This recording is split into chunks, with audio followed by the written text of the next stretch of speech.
सबसे प्रेम ही प्रेम बचा हुआ है। महात्मा बुद्ध को प्यास लगी हुई थी, उनके ओठ सूख रहे थे, गला सूख रहा था। उन्होंने अपने प्रिय शिष्य आनंद से कहा कि पानी पिलाइए। आनंद कमंडल लेकर के पानी लेने गया। पास में एक छोटा सा पानी का नाला बह रहा था। आजकल जैसे लोग प्राचीन समय में पानी पीने की व्यवस्था नहीं थी। पहले लोग नदियों का पानी पीते थे, नालों का पानी, तालाबों का पानी, कुओं का पानी। अब तो लोग फिल्टर पानी पीते, फिर भी बहुत बीमार होते हैं, बड़े कमजोर हैं। आरओ का पानी और बोतल का पानी। जगत गुरु शंकराचार्य बहुत मजा कर रहे थे। कुंभ मेला में आए तो उन्होंने कहा कि यहाँ गंगा जल की महिमा तो सभी सुना रहे हैं, लेकिन गंगा आरती करने वाले लोग भी पानी पीने के लिए बोतल में पानी लेकर बैठते, गंगा का पानी क्यों नहीं पीते? तो बोले गंगा का पानी पीने की हिम्मत भी नहीं पड़ती, क्योंकि गंगा के पानी में सब शहरों की गंदगी बहकर आती है। इतना सब गंदगी है, कौन साहस करके पी सकता है? और सब गंगा की महिमा गा रहे हैं, गंगे हर नर्मदे हर, लेकिन पानी फिर बोतल का पी लेते। थोड़ा चुल्लो भर उसमें से भी तो पियो। और पहले लोग जो पानी पीते थे नदियों का, तालाबों का, बीमार बहुत कम होते थे, क्योंकि उसमें सभी तत्व रहते थे। अब ये जो पानी आ रहा है ना, शरीर में इतनी शक्ति नहीं रह गई बर्दाश्त कर सके। तुम एक दिन नदी का पानी पी लो, उसी दिन बुखार आ जाएगा। तुम एक दिन कुएं का पानी पी लो, सर्दी जुकाम हो जाएगा। तुम एक भी दिन तालाब में स्नान कर लो, उसी दिन बीमार हो जाओगे। तुम्हारा शरीर सहन शक्ति नहीं है इसमें। पहले लोगों के शरीर इतने अच्छे मजबूत थे, तालाब में घंटों घंटों लोग नहाते थे, कोई फर्क नहीं पड़ता था। कुएं का पानी ताजा भर कर पी लेते थे, आधी बाल्टी पी लेते थे, सब ठीक रहता था। अब तो फिल्टर पानी पियो तो भी तबीयत खराब है। Mineral water, filter water, RO water. और अभी तो सरकार की योजनाएं चल रही कि सबको मिनरल वाटर ही पिलाना है। पानी पियो छान के, गुरु करो जान के, और चेला बनो पहचान के। चेला बनाओ पहचान के। आज याद आ गई बात मुझे, लोग ऐसे कहते थे ना, गुरु करो जान के, पानी पियो छान के। पर मैं एक और आज जोड़ रहा हूँ कि चेला बनाओ पहचान के, नहीं तो चेला भी गुरु को रगड़ के चटनी बना देगा। चेला भी खतरनाक कम थोड़े होता है। अरे राम राम, भगवान भी नहीं बचा सकता उससे। अपने नियम संयम में मजबूत रहो, उल्टा पलटा काम मत करो। और दुनिया की माताओं बहनों को भी मैं कहूँगा, साधु महात्मा के नियम संयम के अनुसार ही उनसे दर्शन पर्शन करें, दूरी बना करके रहें। और ये भी कहूँगा, आश्रम का नियम भी होना चाहिए। जैसे मैंने नियम बनाया है सब संतों के लिए कि लड़कियों से बात करना मना है, ना रहे बांस ना बजे बांसुरी, लफड़ा कर। थोड़े दिन इनको तकलीफ लगी लोगों को, 10 साल हो गए नियम बने। 10 साल पहले छूट थी, बात कर सकते हो, लेकिन हमने देखा कि नौजवान साधु है तो कहीं मन गड़बड़ हो जाए तो बदनामी मेरी ही तो होगी, बंद कर दिया काम। फिर जो अविवाहित लड़कियां हैं जिनके विवाह नहीं हुई, उनको आश्रम में आने को मना कर दिया मैंने। आश्रम में मत आइए, विवाह हो जाए पति के साथ आओ, बेटे के साथ आओ, बाप के साथ आओ, यह जरूरत नहीं। बोले इनका कल्याण कैसे होगा? हमने कहा टीवी में प्रवचन सुन लो, वहीं से कल्याण हो जाएगा। सूरज को छूने की जरूरत थोड़े है धूप पाने के लिए, दूर से ही धूप मिल जाएगी। आशीर्वाद गुरुदेव का, क्योंकि संसार में बदनामी बहुत हो जाती है। इतने अच्छे संत पर दाग लग जाए। और हमारे साथ में कोई लेडीज रहती भी नहीं, रखता ही नहीं। नियम बना हुआ है, पूरा कानून बनाया हूँ आश्रम का मैंने खुद। कम से कम 81 कानून तैयार किया हूँ आश्रम के। संतों ने लिख के रखा, उसकी पुस्तक छाप के आपको भी दूंगा मैं, छोटी सी। तुमको भी पता होना चाहिए साधु का नियम क्या है। तुमसे छिप करके क्यों मैं रहूं, तुमको भी बता दूं। माता जी को भी मालूम होना चाहिए सबको, गुरु जी का नियम है क्या, गुरु जी ऐसे रहना चाहिए। हाँ, खुल्लम खुल्ला बात करना चाहिए। तो मैं अपने गुरु महाराज से भी शुभकामना करता हूं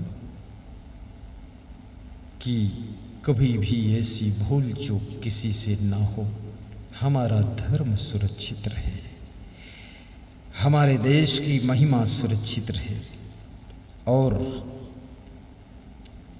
नियम का पालन अच्छी तरह से सभी संत साधक कर सके। मैं अपनी गाड़ी में, मेरी गाड़ी में कोई माता बहन नहीं बैठती है। दूसरी माता बहन की तो बात छोड़ो, मेरी सगी माँ मेरे साथ नहीं बैठ सकती थी। ऐसा तो 20 साल पहले से मेरा नियम था, मैं नहीं बिठाता। मेरे जन्मभूमि पे समागम था तो वहाँ से विदा होकर हम दूसरे गांव सत्संग करने जा रहे थे। उस समय मेरे पास मिनी बस थी, उसी में चलते थे। तो मेरी माँ ने थैला रख दिया उसमें, वो भी जाना चाहती थी। वो मेरा मामा गांव था, वो प्रवचन करवा रहे थे, वहाँ व्यवस्था देखने के लिए प्रवचन सुनने। तो मेरे संत लोग उनको मना नहीं कर सके, बस में थैला रख लिया। तो मैं भक्तों को मिल रहा था गांव में। मैं अपने जन्मभूमि में गांव जाता हूं तो भी ऐसे रहता हूं जैसे उम्र नाला में रहना। ऐसा नहीं घर में घुस गए जाकर, मैं घर में नहीं घुसता हूँ, वहाँ क्या घुस के करना। और मैं वहाँ का सेटिंग भी नहीं करता हूँ। कहाँ मकान बनाए, अरे मकान को तुम बम मार दो, तुम्हें जरूरत हो बनाओ, ना जरूरत मत बनाओ। मैं तो साधु बन गया, मैं तो अपना काम करूँगा, मैं उनके लफड़े में नहीं फंसता हूँ। और फिर मेरे बुद्धि है, तेरे बुद्धि क्यों नहीं? तुम मेरे भाई हो, तुम्हारे पास भी तो बुद्धि है, बना दो राजमहल, क्या लफड़ा पाल रखा। तो वहाँ भी ऐसे घुसड़ खाना मैं नहीं करता हूँ, कतई नहीं जाता हूँ, बस बाहर ही रहूँगा। तो मैं जब बस में बैठने लगा, मैंने पूछा ये थैला किसका है? तो एक संत ने कहा गुरुदेव आपकी माता जी का है। तो मैंने कहा माता जी ये थैला आपने क्यों रखा है इसमें? बोले मैं चलना चाहती हूँ अगले गाँव तक। मैंने कहा माता जी ठीक है आप बैठ जाइए। संत लोग सब उतरो नीचे, सबको उतारा मैं। हमने कहा तुम जाओ, तुमको ड्राइवर छोड़ कर आ जाएगा, दोबारा गाड़ी आएगी बस तब मैं जाऊंगा। तो माँ ने थैला उतार लिया, बोले तुम ही जाओ, हम दूसरी गाड़ी से आ जाएंगे। और माँ हंसने लगी, बोली यही तो तुम्हारा नियम और त्याग तुमको महान बनाएगा। माँ खुश हो गई। और मुझको साधु भी माँ ने बनाने में बहुत मदद किया है। मेरा जब जन्म नहीं हुआ था तो किसी दूसरे साधु को देखा था, उसने दर्शन किया तो उसके मन में आया मेरा भी कोई ऐसा बेटा होता, साधु बन जाता तो बहुत अच्छा होता, महान संत बनता। और उसको साधु को देखने के बाद कुछ दिनों के बाद मेरा जन्म हुआ। और मेरे संस्कार बचपन से ही सफाई शुद्धता के थे। मैं छोटा था तो भी वो पैर धोते थे तो मैं बोलता था खाट पे बिठाना, जमीन पे अब नहीं खड़ा करना, मिट्टी लग जाएगी। तो बोलते थे बहुत बड़े पंडित बनते। बोले पंडित बनूं ना बनूं लेकिन पंडित हूं मैं, पंडित रहूंगा।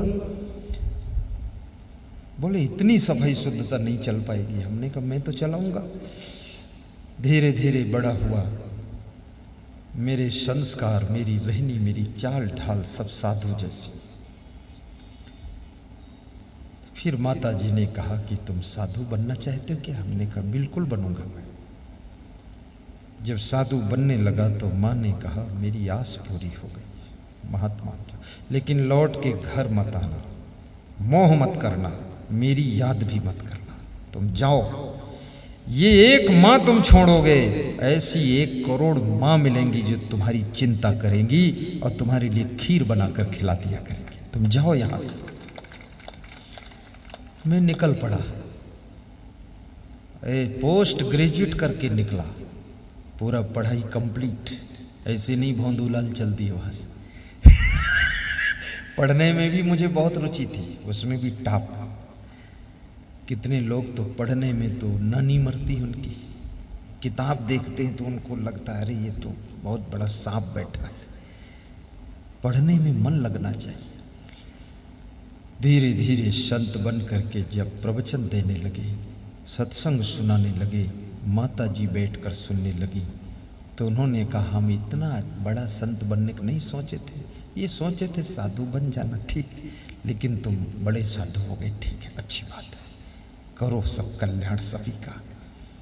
और कभी उन्होंने मोह की बात नहीं सिखाई। याद रखना, संत महात्मा को अपने त्याग, वैराग्य और ब्रह्मचर्य से ठीक से रहना चाहिए, क्योंकि भगवान राम ने कहा है भगवान से बड़ा यदि कोई होता है तो वो संत होता है, और संत जो वचन कह देता है वो भगवान को भी पूरा करना पड़ता है। ये संत की महिमा है। सतुई सब मोह में जग देखे, मोते अधिक संत कर लेखे।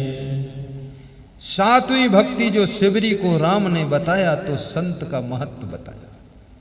हमारे साथ में बड़े महान संत हैं, ये जितने शिष्य हैं ये सब जीवनदानी शिष्य हैं। ये कोई सर्विस में नहीं है, ये मेरे जैसे ही रहते हैं, मेरे जैसा ही खाना पीना सोना जागना रहना उठना बैठना सब कुछ, ये संत है।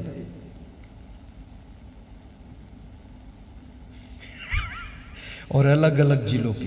ये मत सोचना गुरुदेव जी की फैमिली पूरी चल रही है, फैमिली उमली कुछ नहीं, न पत्नी न पतना, जो कुछ है सब इतना। फैमिली उमली नहीं रखता मैं। और ये भी सब अनमैरिड ब्रह्मचारी, यहाँ कोई तिकड़िक तिकड़म चकैक चकदुम मकई के अलावा कुछ नहीं। हाँ, सब साफ सुथरा काम। और हम साध्वी बनाते नहीं, किसी को चेली आज तक नहीं बनाया। चेलम चेली खेलम खेली नहीं करता मैं। कुछ नहीं चेली बनाता मैं।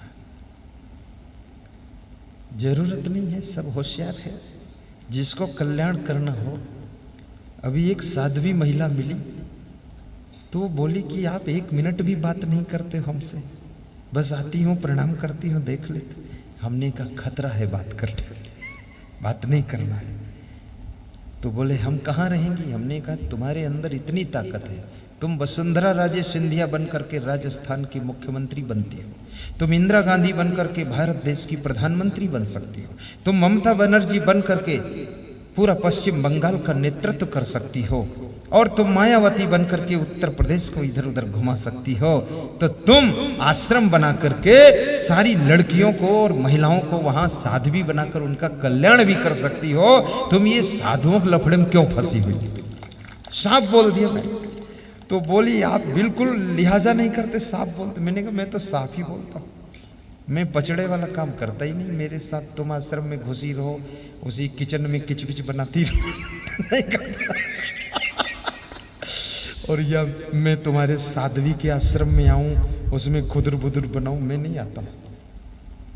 तो बोले गुरुजी आप नहीं आएंगे। हमने कहा मुझे बुलाओ मत, बेदाग रहने दो, ज्यों की त्यों धर दीनी चदरिया, ये पचड़ाबाजी का काम मत करने दो। क्योंकि दारू की दुकान पर अगर तुम दारू नहीं पी तो फिर भी खड़े हो जाओ तो लोग तुमको शराबी कहने लग जाएंगे। याद रखना, बेश्या के मोहल्ले में तुम निकल जाओ, तुमको लोग बेश्या गमनी वाले कहने लग जाएंगे। और बीड़ी का बंडल जेब में रख लो, कभी मत पियो तो भी लोग कहेंगे बीड़ी पीता है। और किसी महिला के साथ विषय भोग कभी मत करो, लेकिन साथ में उसके चल दो तुम 2 किलोमीटर तक, दुनिया की नजरों में गिर जाओगे। इसलिए साधु बाबा, जब तुमने अपने माँ को छोड़ दिया, बहनों को छोड़ दिया, घर छोड़ दिया, तो ये लफड़ा पालने की जरूरत भी नहीं है, सब छोड़। जैसा आज मैं बोल रहा हूं ना, ऐसा मैं 20 बार बोल चुका हूं मंच पर। ऐसा कोई साधु बोलता ही नहीं, क्योंकि सब पचड़ेबाजी वाला काम करता है। साफ क्लीन काम रखता। आज तुमको जो व्यक्ति सत्संग सुना रहा है ये वास्तविक साधु है, कोई नशा नहीं और कोई फैशन नहीं। रोज यही कपड़ा पहनना है, ऐसे ही रहना है। ऐसा नहीं रोज रंग बिरंगा दुपट्टा डाल के आ रहे हैं, ब्लाउज कट पहन रहे हैं, बाह के ऊपर कपड़ा कटा हुआ है। ये सब नोटंकी, ये सब साधु का काम नहीं है। पूरा मस्तक में डिजाइन बना रहे, रंगोली बना रहे मस्तक में। ये सब फैशन की साधु को जरूरत ही नहीं है। सिंपल जीवन। और फिर लोगों को मेरे ज्ञान से मतलब है, मेरे आचरण से मतलब है, मेरे वैराग्य से मतलब है, मेरी जिंदगी की रहनी से मतलब है। मेरे कपड़ों से तो किसी को कोई मतलब ही नहीं है, और किसी के कपड़ों को किसी से कोई मतलब नहीं है। ये जो महिलाएं बहुत साड़ी रोज बदलती, हर घंटे में साड़ी बदलती, हर रोज साड़ी बदलती, हर आधा घंटे में साड़ी बदलती, चप्पल बदलती है, नाक की नथुनी बदलती, अगर उसको कोई जुगाड़ मिल जाए तो नाक भी बदल दे रोज। बहुत मूर्ख है। अरे किसको देखने का टाइम है तेरी साड़ी? अपनी टांग देखने का तो टाइम नहीं, तो साड़ी दिखवा रही है, फालतू नौटंकी में फंसी हुई। साड़ी सस्ती पहन लो लेकिन गाड़ी अच्छी रखो, और गले में हार निकाल कर बेच दो, लोहे की कार ले आओ, उसमें बैठ कर चलो, गले में पतली सी चैन पहन लो बस। और वो भी ना हो तो मंगल सूत्र पहन लो, वो भी ना हो गुरु जी की कंठी माला पहन लो, मीराबाई बन जाओ, राजमहल में रहो, ताजमहल में रहो, मीराबाई बनकर रहो, अच्छी गाड़ी में चलो। ये सब ज़्यादा सोना चांदी पहनना ये पुराने ज़माने में ठीक था, अब तो ज़माना बदल गई, इसका भी कोई महत्व नहीं है। खाम खा सब लाद करके छाम छाम छाम, उसकी कोई कड़ा छड़ा झाझड़ा हाथ कड़ा इसका जरूरत नहीं है। समय चेंज हो चुका है। अब तो बस अपने घर को अच्छा संभालिए, प्रवचन खूब सुनिए ध्यान लगाकर। अभी मैं नेपाल गया था तो वहाँ के जो एसपी था, पैरा मिलिट्री एसपी, अर्ध सैनिक बल होता ना, उसका एसपी जिला पुलिस अधीक्षक रामाधार यादव और उसकी पत्नी तो कह रहे थे, हम पति पत्नी प्रवचन आपका सुनते हैं खूब यूट्यूब में और टीवी में, और गुरुजी आप दोनों का कपड़े देखो बिल्कुल सिंपल है, लेकिन सत्संग से शांति मिल गई है बहुत अच्छी। रोज प्रवचन में आता था वो एसपी, फिर पुलिस एसपी भी आने लगा, फिर कलेक्टर भी आकर बैठा, बोला प्रवचन सुनूंगा। और नेपाल का प्रवचन था, 15,000 श्रोता बैठा था वहां। अभी तो इतनी शादियां हैं, लोगों को फुर्सत ही नहीं है, लेकिन ये जितने लोग आए हैं इतने कम नहीं, ये बहुत लोग हैं। तो मैं तो आपको धन्यवाद दूंगा, आपका जीवन मंगलमय हो, और गृहस्थाश्रम को भी अच्छी तरह से जीना, और सच्चे संत के चरणों में श्रद्धा रखना, उनसे आपको संस्कार मिलेगा, आपका घर सुखी होगा। अपने पति से भी प्रेम रखना, और शास्त्रों में लिखा है 2.5 अक्षर प्रेम का पढ़े सो पंडित होए, जहाँ सुमति तहाँ संपत्ति नाना, जहाँ कुमति तहाँ विपत्ति निधाना। अपने घर में सुमत भी रखना और गम भी खा लेना। आत्मा अजर अमर विनाशी है, शरीर नश्वर है, आत्मा का नया नया जन्म होता रहता है। मृत्यु यानी शरीर का बदलना ही मृत्यु है। मृत्यु ना आत्मा की होती है, ना शरीर के तत्वों की होती है, खाली शरीर चेंज होता है और नया जन्म आपको मिलता है। आपके घर के बच्चे महान बने, आपके संस्कार अच्छे हों, ऐसी मैं शुभकामना करता हूँ। आप सबको धन्यवाद देता हूँ।